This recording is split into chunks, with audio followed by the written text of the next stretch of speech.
There is a shortcut to finding the future value of an account using the graphing calculator.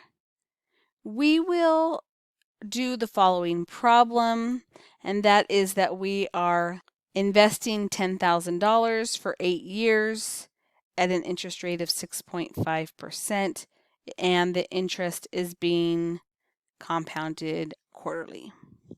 Using your graphing calculator, go to the apps. The following menu will appear. We need the finance app, which is already highlighted, so I will click enter.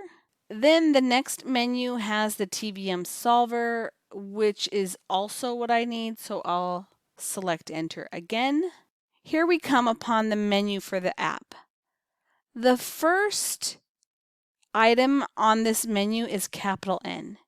Capital N is equal to little n times t. So the number of compoundings times time.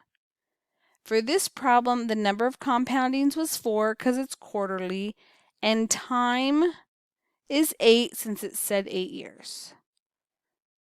That makes capital N equal to 32. I is for interest rate. However, this should be put in as the percent which is listed in the problem. In this case, it was 6.5%.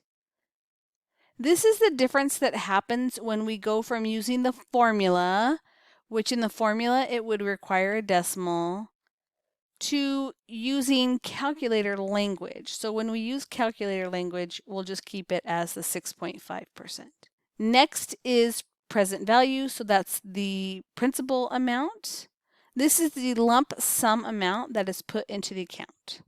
And for this problem, it was 10,000. The next variable is PMT, that's payment. This problem doesn't have a payment, so I will keep it at 0. FV is the future value. This is what we're solving for.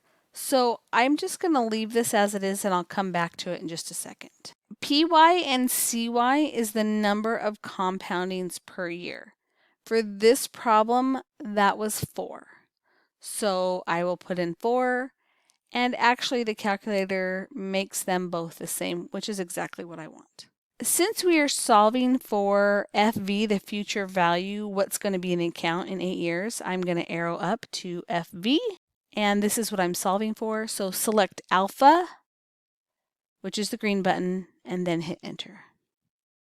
You should get the exact same answer that we got when we did this problem using the formula, which we did, so good for us. One quick thing, you will notice that FV is negative. This is just the nature of using a computer program, which is basically what we're doing with a calculator, and it comes up as negative, and that's part of the programming language. So when you see the negative number in there, just ignore it.